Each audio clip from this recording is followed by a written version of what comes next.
আজকে আমরা দেখব তৃতীয় পর্যায়ক্রমিক মূল্যায়ন 2025-এর জন্য প্রথম শ্রেণী গণিত প্রশ্ন, যেখানে পূর্ণমান 50, সময় রয়েছে 1 ঘন্টা 30 মিনিট।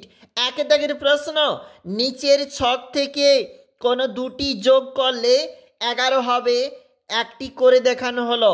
এই যে ত্রিভুজের মতো অংশ, সেখানে রয়েছে সংখ্যা, তোমাকে যোগ করে দেখাতে হবে প্রতি ক্ষেত্রে যেন 11 আসে। 8 নাম্বার, 11 সমান 3 যোগ 8, 11 সমান 9 যোগ 2, 11 সমান 7 যোগ 4, 11 সমান 8 যোগ 3, 11 সমান 6 যোগ 5। পরের আগের মাঝের সংখ্যা লেখো।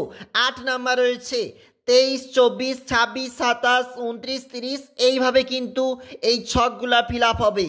সংখ্যাগুলি পরপর লেখো। দেখো এইখানে কিন্তু পরপর সংখ্যা লেখা রয়েছে, এবং এছাড়াও প্রশ্নে যেমন 13, 1, 16 এইভাবে কিন্তু এগুলো প্রিন্টিং আগে থেকে রয়েছে। তোমাকে কিন্তু পরের সংখ্যাগুলি আস্তে আস্তে করে বসাতে হবে, এর জন্য রয়েছে 8 নাম্বার। এরপরে দেখো কি বলেছে, এই পেজে নিচের খোপে গ্রেটার দেন লেস দেন চিহ্ন বসাতে হবে তোমাকে।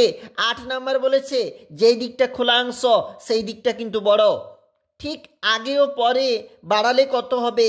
8 নাম্বার বলেছে 45-এর ঠিক পরেই কত, 46, 45-এর সঙ্গে যোগ করলে হয় 46। এইভাবে কিন্তু এটা রয়েছে। সব থেকে বড় ছোট সংখ্যায় সার্কেল বা বৃত্ত দাও। 4 নাম্বার রয়েছে, এই লাইনে বড় কিন্তু 72, এই লাইনে ছোট কিন্তু 46। চলে যাচ্ছি 7 দাগের যে প্রশ্ন, 3 যোগ 3, 6 নাম্বার রয়েছে।